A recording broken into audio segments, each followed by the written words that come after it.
Hello आज दोस्तों, BK exam में आप सभी का स्वागत है। तो देखिए, यूपीएसआई की लिए हिंदी। तो आपका कल एक टॉपिक हो गया था हिंदी वर्णमाला का, आज दूसरा टॉपिक। अपनी टॉपिक वाइज क्लास चल रही है, तो इसमें इसे देखना ना भूलें। यहाँ से आपके 5 से 7.5 नंबर कंफर्म होते हैं बिल्कुल।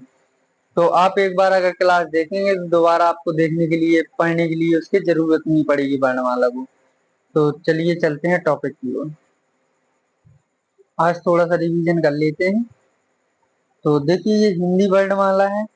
इसके देखो, स्वरों की संख्या हमने आपको बताई थी कल, कितनी होती है 11। और व्यंजनों की संख्या कितनी होती है 33। तो देखो, स्वर ये हो गए आपके, और आयोग बाय अंग और आहा। और स्पर्शी व्यंजन ये आपके का, खा। और ये हमने कहा था आपको कि कचट तप से याद कर लेना, का, चा, टे, तप। ऐसे याद कर लेना, ये पांचों वर्ण याद हो जाएंगे। ठीक है, तो ये का वर्ग होता है, ये चा वर्ग होता है, ये टा वर्ग होता है, ता वर्ग और पा वर्ग। अंतःस्थ व्यंजन या, रा, ला, वा। और ऊष्म संघर्षी व्यंजन सा, सा, सा, हा। संयुक्त व्यंजन कौन से कहलाते हैं? छ, छत्री, तिर, त्रिशूल, विज्ञानी, सरा। तो देखो, इसमें पूछा जाते हैं कि छा छतरी का स्थान किसके बाद आता है। तो देखो, का के बाद आता है, ये का और सा से बनता है, तो का के बाद आता है। अतरा का पूछे तो ता के बाद आता है, ज्ञा का पूछे तो जा के बाद आता है, सरा का पूछे तो सा के बाद आता है। आगत स्वर आओ। ठीक है, आगत व्यंजन कौन कौन से होते हैं? आ, का, खा, गा और जा और फा। ये होते हैं आपके कौन से? आगत व्यंजन होते हैं ये। ये वाले जो होते हैं ये बहुत इंपॉर्टेंट हैं।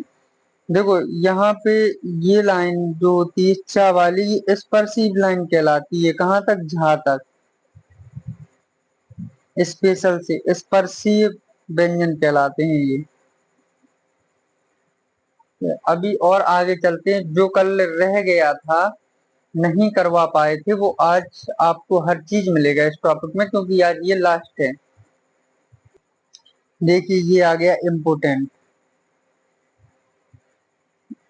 ये कल नहीं करवा पाए थे, ये हमारे नोट्स से ही हमने फोटो निकाल के रख दी आपको। स्वरों का उच्चारण स्थान। देखो, जो छोटा आ और बड़ा आ होता है, वो उच्चारण स्थान कहाँ से होता है? आपका कंठ से होता है। और वर्ग, इसे क्या कहा जाता है? तो कंठ कहा जाता है। क्या कहा जाता है? कंठ। अब छोटी और बड़ी कहाँ से होता है? तालु से। अब इसे किस वर्ग में रखा गया है? तो तालव्य वर्ग में रखा गया है। अगर पूछ दे कि छोटी का मतलब वर्ण क्या है, उच्चारण स्थान, तो आपका क्या आएगा? तालव्य आएगा। और छोटा ऊ और बड़ा ऊ, ये वाले, तो ये देखो होंठों से बोले जाती हैं, तो इसे क्या कहा जाता है? ओष्ठ। और ऋषि मूर्धा से होता है, तो इसे मूर्धन्य कहा जाता है। और ए और आय, कंठ एवं तालु, ये कंठ और तालु दोनों से बोले जाते हैं, तो इसका क्या क्या कहा जाता है? कंठ तालव्य। ये ज्यादा पूछे जाते हैं। ए आई, देखो ओ आओ, कंठ एवं होठ, तो इसे क्या कहा जाता है? कंठोष्ठ। हम आशा करते हैं कि आपको सभी को समझ में आ गया होगा अच्छे से।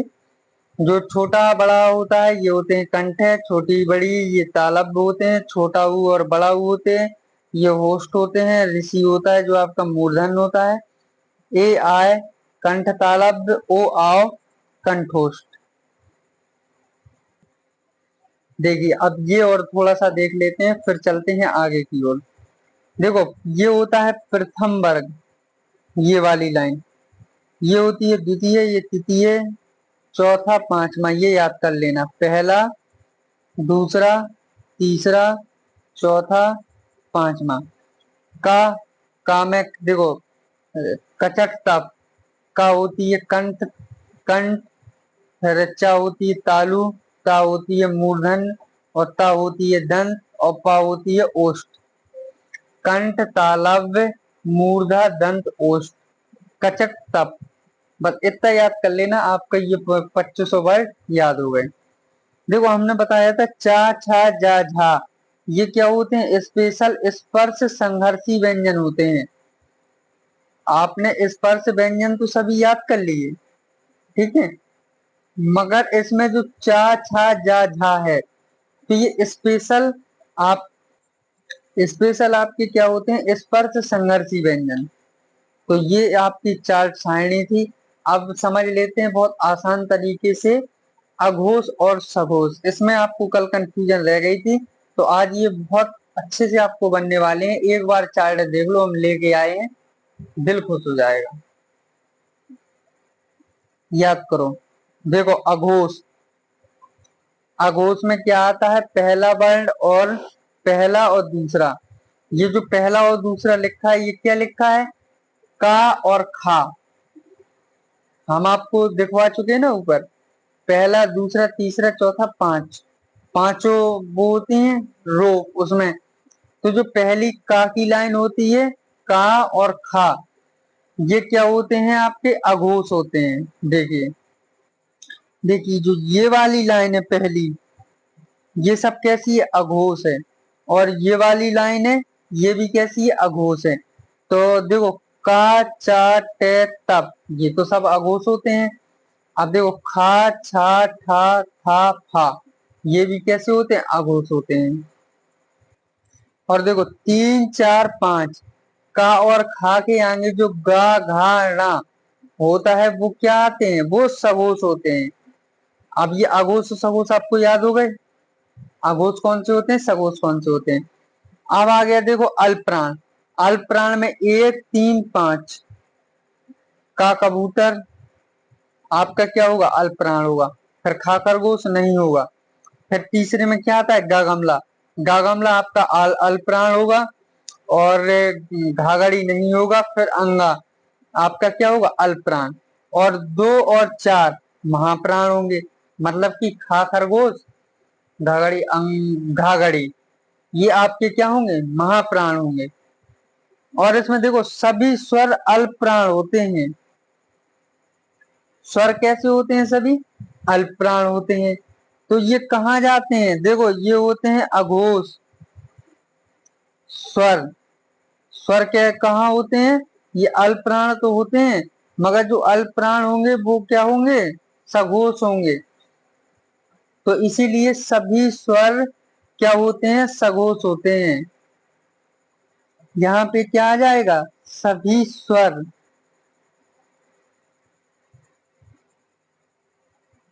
क्या होंगे? सघोष होंगे। महाप्राण देखो सा हा, महाप्राण होते हैं, मगर हा को छोड़ के सा ये क्या होंगे? अघोष होंगे। मतलब तीनों सा क्या होते हैं? अघोष होते हैं।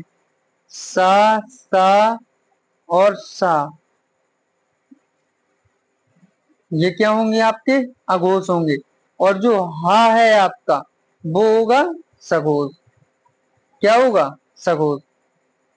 तो हम आशा करते हैं कि आपको बेहतरीन समझ में आ चुके होंगे। अल्पप्राण सभी स्वर, स्वर सभी अल्पप्राण है। एक तीन पांच या रा ला वा, ये क्या होते हैं? अल्पप्राण होते हैं। महाप्राण सा हा, मगर जो महाप्राण में सा है तो ये हो जाएगा अघोष, और हा पहुंच जाएगा सघोष में। और जितने इसके स्वर होते हैं, स्वर और या रा ला वा, वो सभी क्या होते हैं? सघोष होते हैं। चलिए चलते हैं आगे। स्वरों का वर्गीकरण। आज की क्लास बहुत इंपॉर्टेंट है, कोई भी स्किप करके मत जाएं अगर आपको वर्णमाला सीखना है अच्छे से। तो देखो स्वरों का वर्गीकरण, स्वर तीन प्रकार के होते हैं। पहला है हास्य स्वर। जिन स्वरों के उच्चारण में कम समय लगता है उन्हें क्या कहते हैं? हास्य स्वर कहते हैं। जैसे देखो हास्य स्वर को लघु स्वर या मूल स्वर भी कहा जाता है।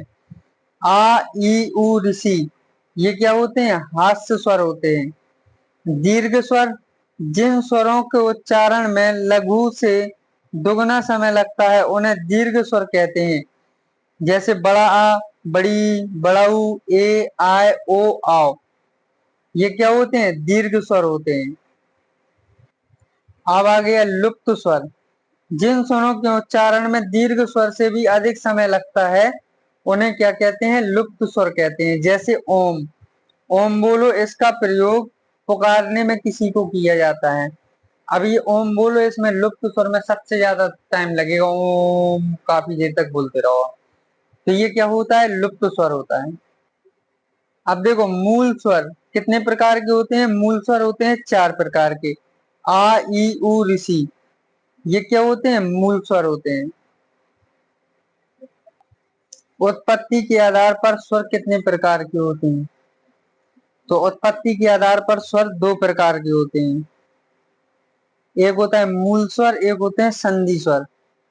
कौन कौन से? पहला होता है मूल स्वर और दूसरा होता है संधि स्वर।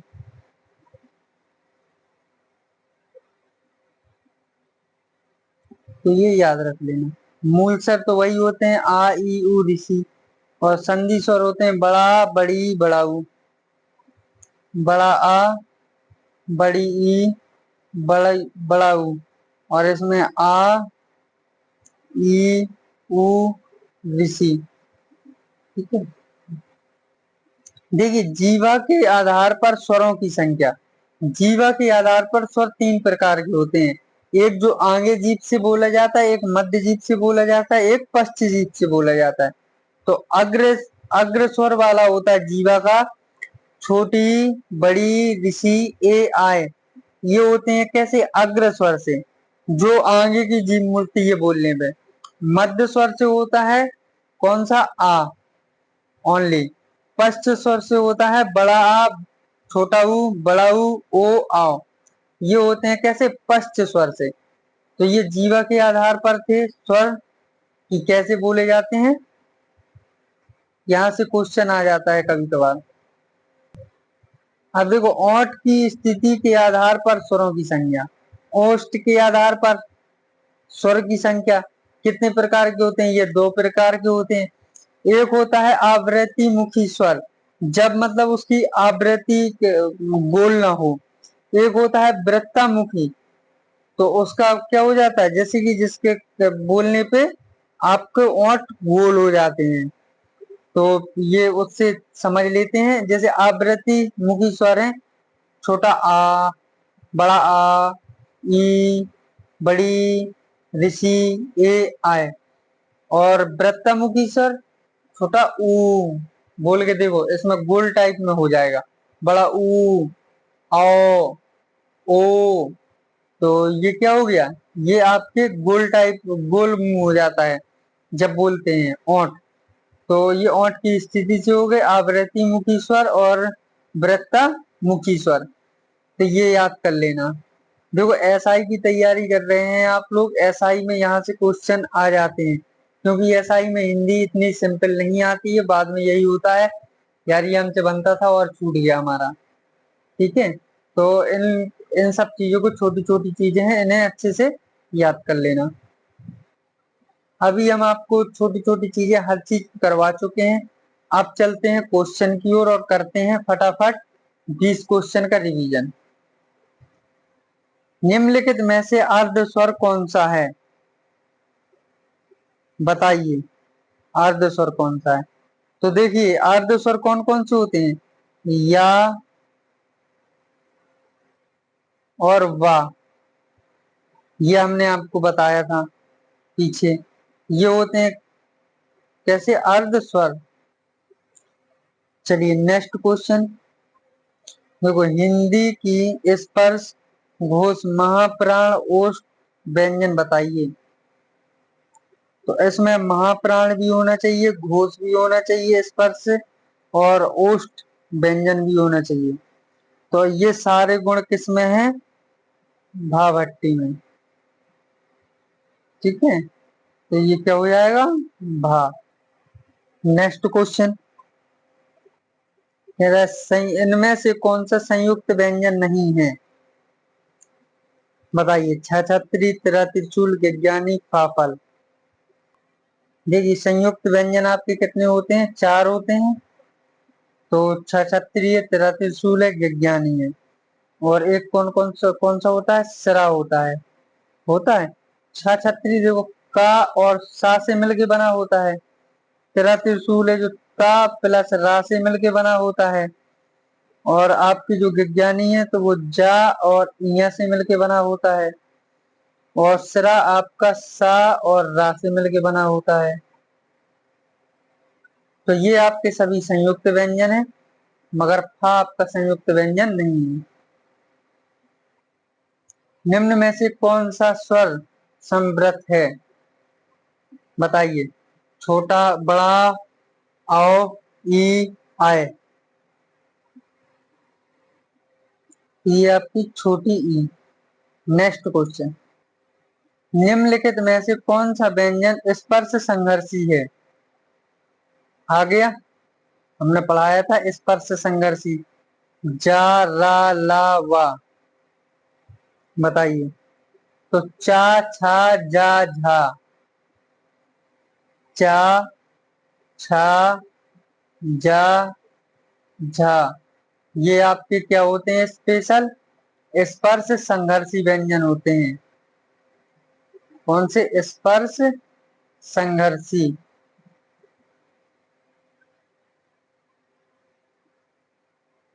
तो देखो इसमें कौन कौन से हैं? चा है, तो ये कौन सा हो जाएगा आपका? जा। ये नहीं होंगे। Next question. हिंदी की मूर्धन्य ध्वनियां हैं चा, छा, जा, झा, टा, ठा, डा, ढा, पा, फा, बा, भा, ता, था, दा, धा। देखो का, चा, टे, ता, व।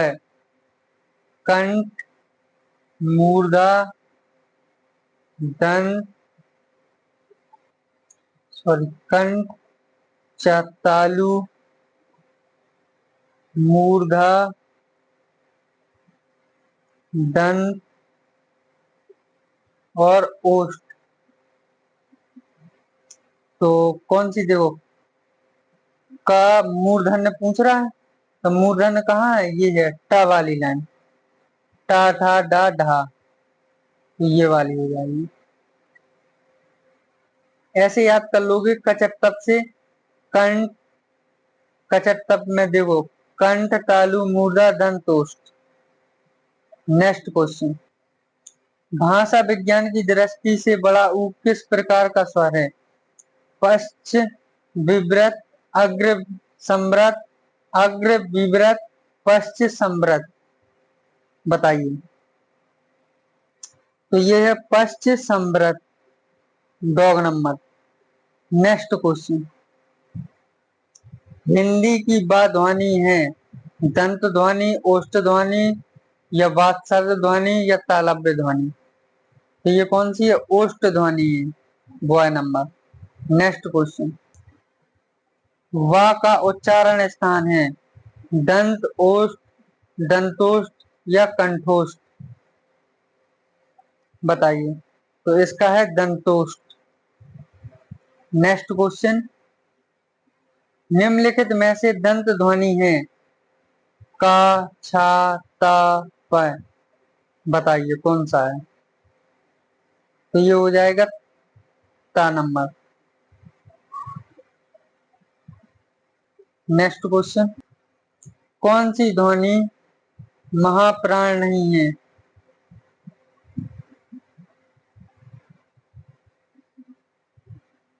बताइए। खा खरगोश, गागड़ी, जा जहाज, जा झंडा। तो जा जहाज। अल्प प्राण और महाप्राण हमने आपको बताए हैं। अल्प प्राण में क्या होता है? महाप्राण।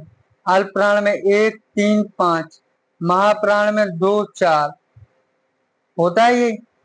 तो देखिए जहाज का किस चीज में आता है? चा चम्मच वाली लाइन में आता है। चा, छा, जा और झा। तो देखिए 1 2 3 ये आ गया तीसरे वर्ग में, तो ये तीसरा है, तो ये क्या हो जाएगा, ये हो गया आपका अल्पप्राण। और देखो 2 4 खा खरगोश, गगमला वाली में घाघड़ी और जजंडा, ये क्या हो गए सब महाप्राण। तो इसमें पूछा है महाप्राण नहीं है, तो ये क्या हो जाएगा जा जहाज। नेक्स्ट क्वेश्चन, किस वर्ग का उच्चारण स्थान कंठ तालु है, हा हल छछाता ओ आय। ये हम देखो आपको करवा चुके हैं, ओ और आओ, ये सब ये हमने आपको करवाए हैं। ये कंठ तालु क्या हो जाएगा, ए आय, दो होते हैं ए और आय। नेक्स्ट क्वेश्चन, निम्नलिखित में कौन सा व्यंजन संघर्षी है, छा छाता वो झंडा, खा ठाठटेरा, हाहल मामच्छी। बताइए कौन सा है। तो संघर्षी व्यंजन कौन सा हो जाएगा, हाहल। नेक्स्ट क्वेश्चन, निम्नलिखित में से कंठ ध्वनियां कौन सी हैं, का खा या रा चा जा टा ड़ा। तो का खा यही तो होता है कंठ। नेक्स्ट क्वेश्चन, देखो छ छतरी ध्वनि किस स्वर के अंतर्गत आती है, तो मूल स्वर, घोष स्वर, संयुक्त स्वर या तालब। तो ये क्या होती है, संयुक्त स्वर होते हैं, वर्ण होते हैं। नेक्स्ट क्वेश्चन, निम्नलिखित में उच्चारण स्थान के आधार पर मूर्धन्य व्यंजन बताइए, गा और घा, जा और झा, डा और ढा, पा और फा। तो डा और ढा। अब भ्रंश में स्वरों की संख्या कितनी होती है, बताइए, इम्पोर्टेंट क्वेश्चन है ये। कितनी होती है, 8 10 9 5। तो इसमें होती है 8। पाली में स्वरों की संख्या कितनी होती है, 10 6 3 2। तो कितनी होती है, 10। अब भ्रंश में 8 और पाली में 10। हिंदी में स्वरों की संख्या कितनी होती है, 11 13 और 8 7। तो हिंदी में कितनी होती है, 11। संस्कृत में स्वरों की संख्या कितनी होती है, 13 11 10 8। तो संस्कृत में होती है 13। देखो अब भ्रंश में 8, पाली में 10, हिंदी में 11 और संस्कृत में 13। आ से लेके आहा तक ये होता है, इसमें आ से आहा तक। और हिंदी में कहाँ तक, हिंदी में ओ आ से आओ तक। अंग आ को हटा दिया जाता है, उन्हें संस्कृत में रखा गया है। देखो अब भ्रंश में स्वरों की संख्या 8। तो दोस्तों आपका चैप्टर यहीं खत्म होता है। हमने आपको एक एक चीजों के बारे में इसमें बता दिया गया है आप लोगों को। तो आप लोग प्रैक्टिस करिए, और जिसे समझ में ना आए तो एक बार में तो दोबारा फिर देखिए। ये इस यहाँ बहुत इम्पोर्टेंट चैप्टर है। यहाँ से आपके 5 से 7 नंबर कन्फर्म है। 5 से 7 7.5 नंबर आपके कन्फर्म होते हैं इस चैप्टर से। तो चलिए मिलते हैं नेक्स्ट वीडियो में, तब तक के लिए धन्यवाद, ऑल द बेस्ट। कमेंट्स में जरूर बताना कि आपको हमारी वीडियो टॉपिक वाइज कैसी लगती हैं, जिससे हम आपको और विस्तार से अच्छे से करवा सकें और आप इसी क्लास में रट लें कि दोबारा आपको पढ़ने की जरूरत न पड़े। धन्यवाद।